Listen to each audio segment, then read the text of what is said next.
I was thinking this was going to happen even sooner than it's happened now. But I will say that there was a baseline foundation of technology and platform that just you had to lay the tracks a little bit.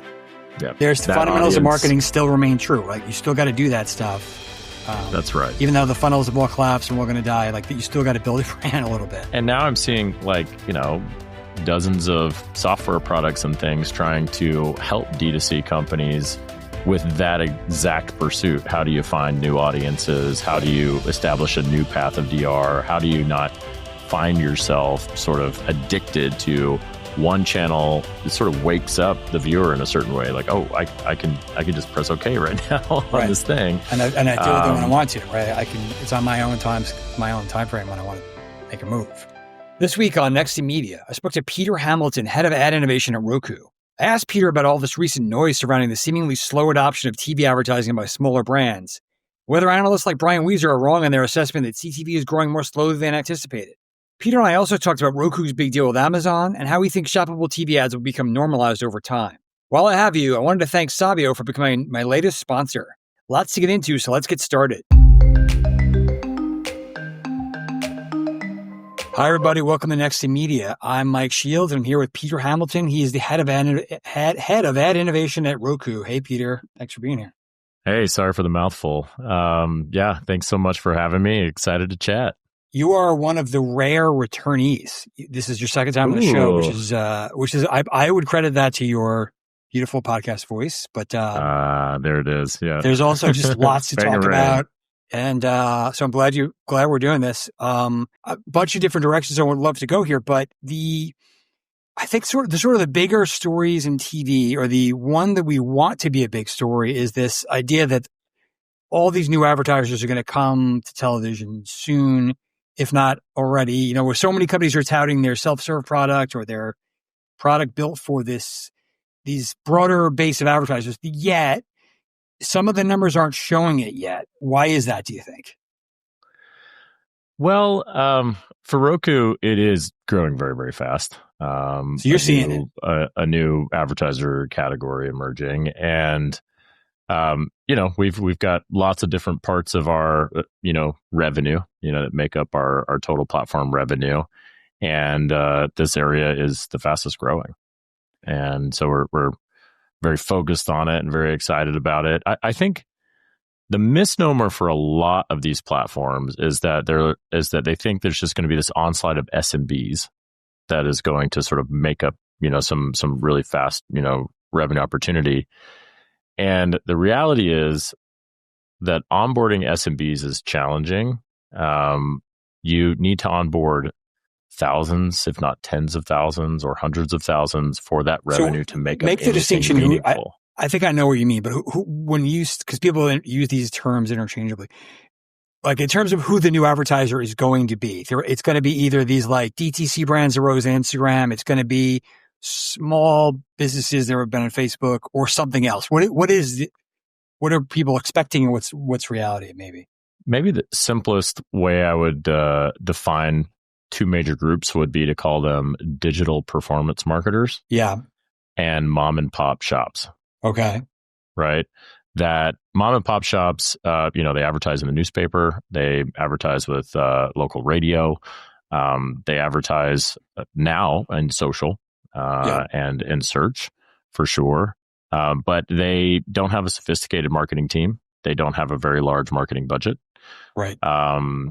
They have not sort of put in the practices to build evergreen marketing channels. They sort of turn on marketing channels when it makes sense and when they think that it's helping them, and then they turn them off. So it's a little bit less scientific in many cases. And this is like throwing Facebook ads on the credit card at Google, or Google search ads, those kind of people. That's exactly right. Right. Whereas the digital performance buyer is very sophisticated in its methods and its measurement. Is doing its own analysis on, revenue impact, their total ROAS and their lift and regression analysis. They might be doing incrementality analysis and geo holdout lift studies. And all they are like the opposite of what you described. They're very data sophisticated in terms of ROI and TV and media measurement. That's right. And that group the digital performance buyer, is the one that we're seeing move more heavily into CTV. Okay. It is the one that knows how to build a new channel. They test and test and test and figure out what works and what doesn't.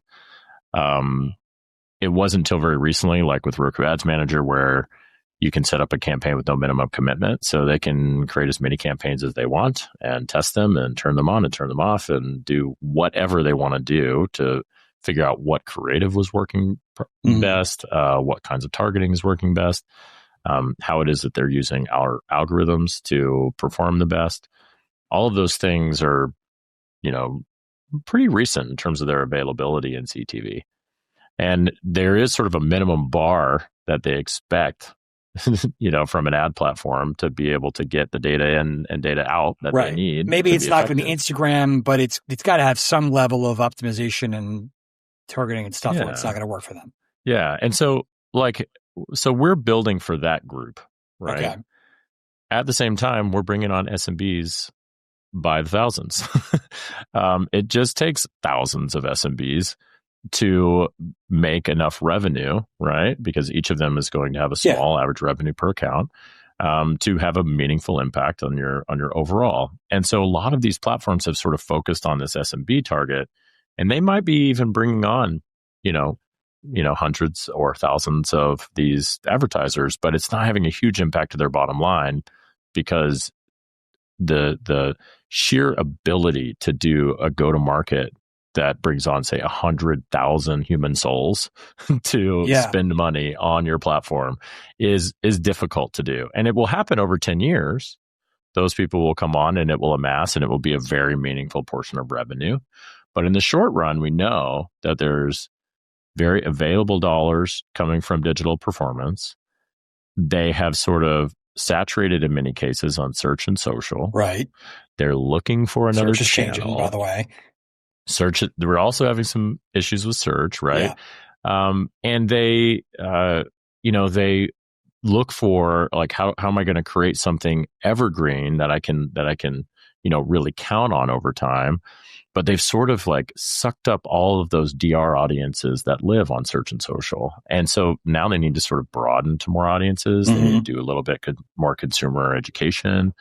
The consideration part of the funnel is becoming the new DR. In many cases, they're like, well, we already got all the people that knew they wanted our product once we hit them, right? Now we got to actually build consideration and get them to buy right away. So DR is kind of moving up funnel on its own, and so that's what we're seeing, and it's an exciting time to be in CTV. It's the reason I came to CTV in the first place. I was thinking this was going to happen even sooner than it's happened now. But I will say that there was a baseline foundation of technology and platform that just you had to lay the tracks a little bit. Yeah. So I'm going to come back to a couple of things you said there, but you see, you're seeing this. Maybe it's just not. It's going to be a minute before the broader analyst world sees it, because this is coming from. You probably read Brian Weiser from Madison and Wall. He's been, he's like I don't want to call him cynical, but he's not afraid to throw cold water on things. Isn't by he's saying, I don't see television getting a lot of net new brands. It's what you're going to see is local brands moving from local TV to streaming. Maybe that's happening, but that's not. You're seeing that's happening. That's also happening for sure. That's not a bad thing, by the way. Not a bad thing, and that's going to continue to grow. Again, it won't be a tsunami of revenue for anyone. It will take time to swell. But if you spend any time, say, in the mobile app advertiser ecosystem, CTV is probably the hottest topic. One that's being talked about the most, and one that's being invested in and experimented in the most. So I don't know how you're missing that whole group for sure. I think it's still unproven for D2C. It's kind of early. There's lots of growth still to come for D2C, and there's lots for us to understand about, shoppability on TV and, how it is we can connect those dots better. But I mean, I have known tons of D2C advertisers that sort of built their business on Meta, as an example. Yep. And then they sort of got to their threshold of what they could do, and they realized they didn't do any brand building, consideration building. They basically just have their one kept audience. Yeah. And now there's the fundamentals of marketing still remain true, right? You still got to do that stuff.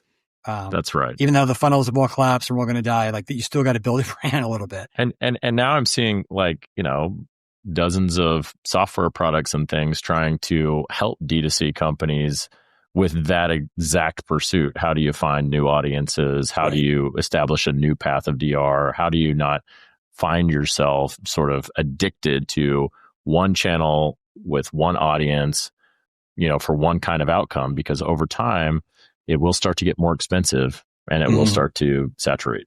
And then where do you go from there? Fremantle, one of the world's most prolific creators and distributors of premium content, such as America's Got Talent, The Price is Right, and Family Feud, reaching over 100 million U.S. households, leverages Elemental TV's AI-powered one audience platform to offer advertisers access to its extensive library of iconic titles, all through a leaner, optimized supply path, lesser intermediaries, enabling increased brand safety and more cost-effective campaigns.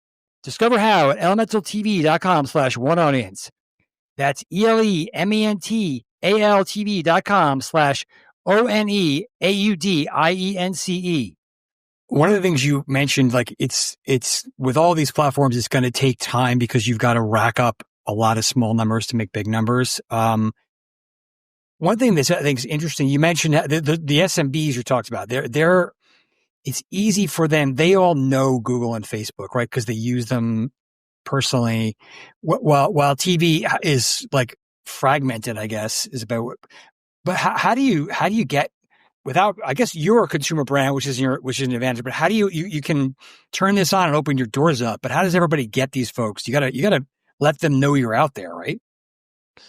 Yeah, I mean, you gotta build the B2B marketing machine that Meta built early on, and that TikTok has had to build, and that everyone's had to build, right? Yeah.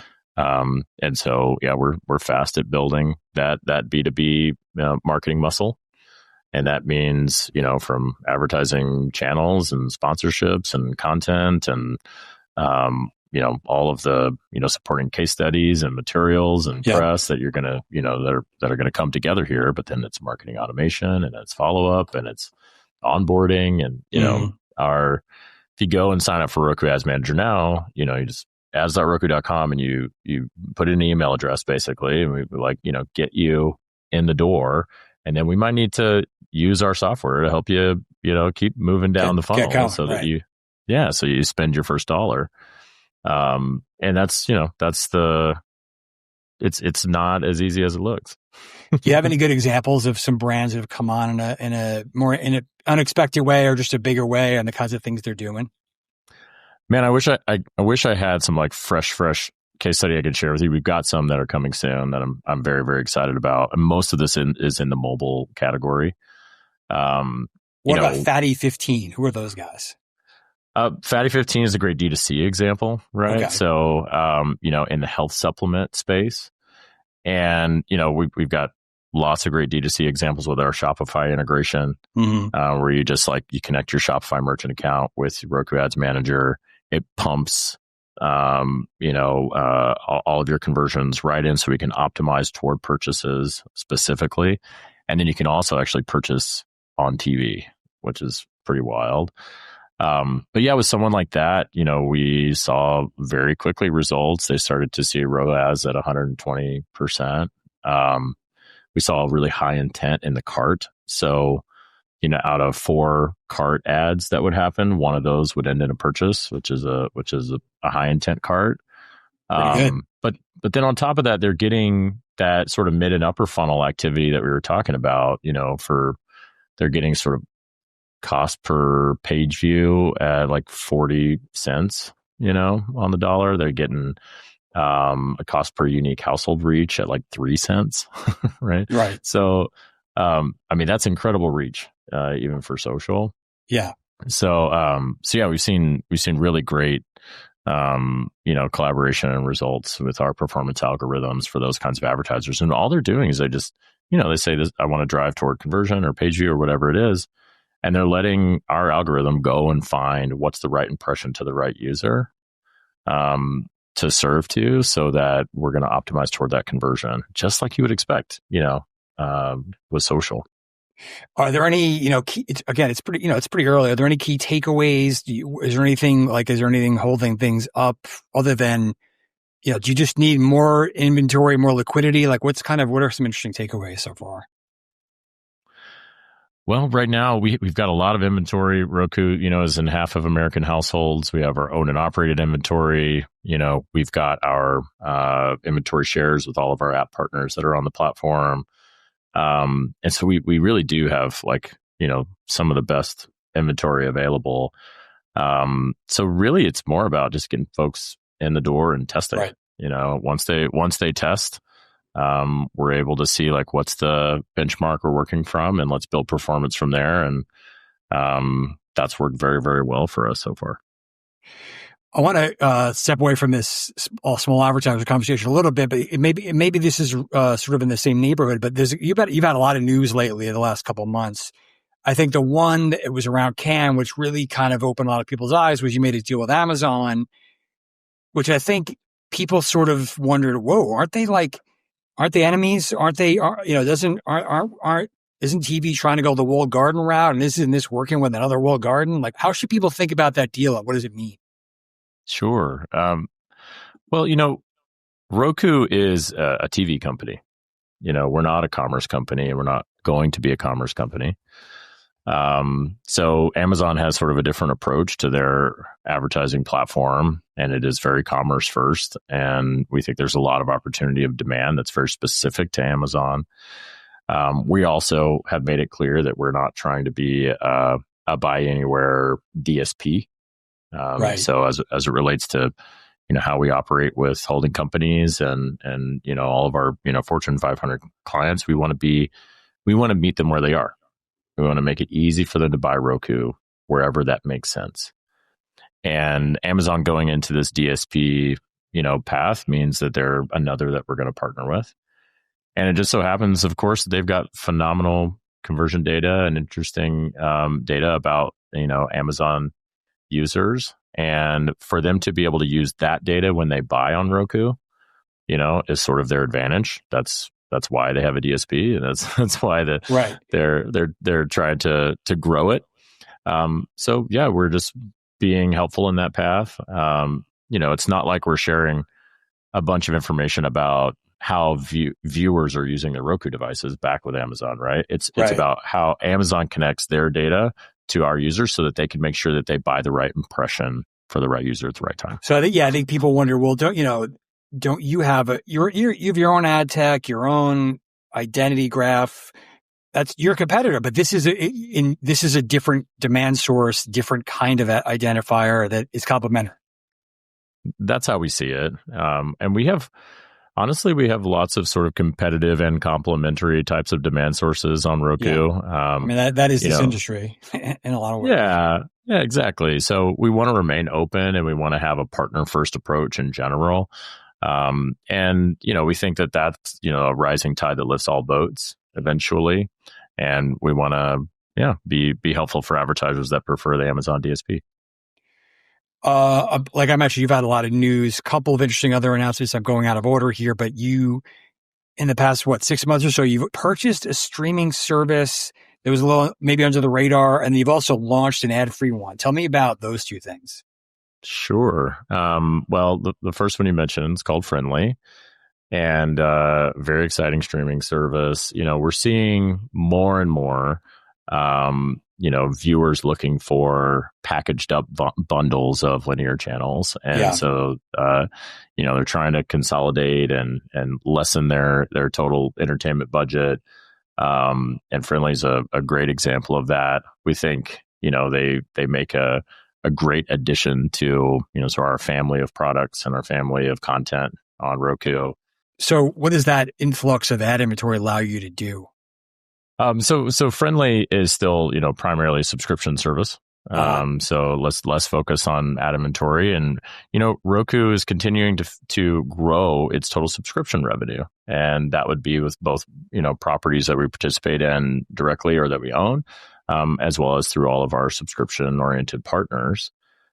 This just gets us, the opportunity to eat our own dog food, to be really, really great at driving subscriptions. And, we are the lead into television with our home screen.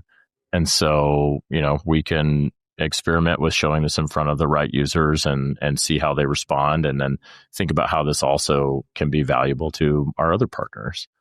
So again, we're still keeping that sort of open platform approach, while eating our own dog food and hopefully growing from that.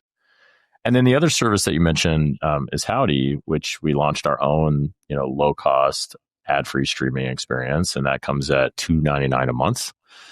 And bottom line is that there's no other premium streaming service that has these offerings at this price point. And there's just great shows that we think a lot of our audience wants to have access to. And whenever you don't know what to watch, this is a great place to go hunting through some really amazing archives and licensed content. And so we're going to be continuing to learn from that and think about how that helps our entire ecosystem. Wanted to come back. You had mentioned, some of the newer performance brands and the shoppability that's built in.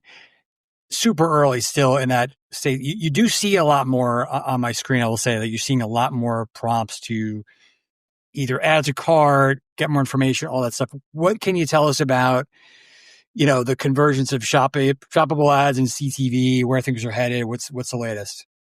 Sure. I mean, our really best path is what we call OK to text, where someone presses OK on a commercial or on an ad on their home screen, and they can send themselves a text. Text open rates are super high. There's a utility part of that. Via the remote, right? That's the easy way to do that? That's right. Yeah. That's right. Yeah. You just use the Roku remote, press OK, send yourself a text. And we just find that, viewers see texting as a utility that's used for something like that.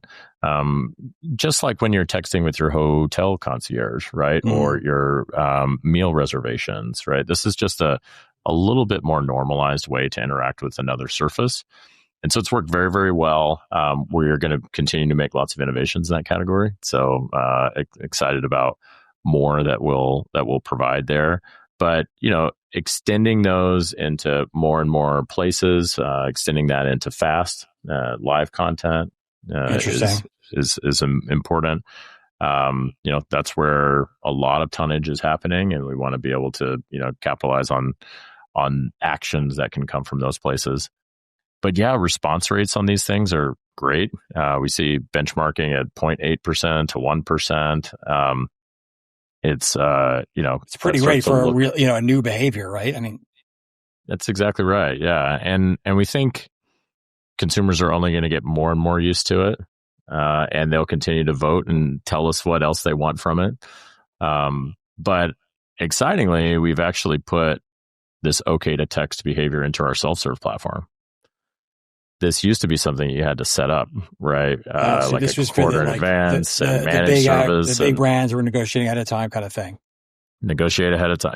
We go through a managed service and get it all set up and run it over a quarter and all those kinds of things. And now literally you can just sign up for, our ads manager, and you can put OK to text in place. You can put the destination URL that you want to send to the viewer when they press OK. Yeah. And you can put your own text around it, your own call to action and all that sort of thing. And really, it's the first time you've seen that happen, that kind of an ad format exist for CTV on a self-service basis. So that's because that's key. Not it's great to have tests, but you need to have to habituate people. You need to see these kind of ads all frequently, and that's where your scale of advertisers is going to help push that behavior, you would think. Yeah, that's right. And, we'll continue to play around with, the formats themselves and, how they move and how they look and how they work and all that sort of thing. But at the end of the day, the video creative is the thing that's going to make people smash the button. Right. And so we have learned a lot about what it takes to get people to smash a button and want to learn more. And, you've got to have a clear call to action. You've got to have someone, speaking to the audience very clearly. You've got to be persuasive, like any advertising would need to be. Sure. And we love it when advertisers, sort of go the extra mile and say, we're going to actually have this ad reference the action. Press OK on your Roku remote. Mm-hmm. And that is, it sort of wakes up the viewer in a certain way. Like, oh, I can just press OK right now on this thing. And I do it when I want to, right? It's on my own time frame when I want to make a move. That's also right. Yeah. And we see that people come back to their texts, hours or days later often. It's just something that, you generally, close out all your texts and you figure that out. And again, this is not old school text message marketing. We're not just like sending text messages to people to get them to give us money or whatever. Mm-hmm. we're sending text messages because they asked us to. Right. It's not. We said press OK to get a text, and they said, "Oh yeah, I want to do that." Right? Yeah. So and like you said, it is becoming fully normalized behavior. Last one for me is that you're with all this, talk about new self-serve advertisers, newer base. The promise is a lot of these guys will be able to build commercials via AI very easily. Still seems pretty experimental. Are you seeing any real examples of that yet? We've seen a lot of experimentation on our platform with it for sure, as you'd imagine in self-service. We've got lots of advertisers that want to try out, say 10, 20, 40 different video ads. Okay. We see, the sort of AI spokesperson or AI avatar kind of thing be the most common, where the spokesperson's sort of breaking the fourth wall and talking about the product. We, of course, have worked with lots of different creative partners here too. We have some creative partners in that category, like with Spaceback, where they're taking, social posts and they're turning them into video creative. There's lots and lots of experimentation in that area. Roku's taken a position again that we want to be an open platform. We want to accept creative of all kinds and all types, and let the best creative win. And what is on us is to make sure we get the data back to the advertiser as to what's performing and what's not. That means we're both collecting conversions in a really streamlined fashion, through industry standard CAPI, conversions API type of mechanism, and then reporting API straight out in real time and getting that back to people. And as long as we can keep that loop as real time and connected as possible, then it should lay the groundwork for AI creative to really start to evolve and optimize itself over time even. I mean, things have changed when we're talking about CAPI and APIs, intelligent advertising. So, yes, it's definitely better than we made it. Stuff. Yes. Peter, awesome stuff. Great conversation. Thanks for all the updates, and we'll talk again soon. Really appreciate you. Thank you so much. Thanks again to my guest this week, Roku's Peter Hamilton, and my partners from Sabio and Elemental TV. If you like this week's episode, please take a moment to rate and leave a review. We have lots more to bring you, and please hit that subscribe button. We'll see you next time for more on what's next in media. Thanks for listening.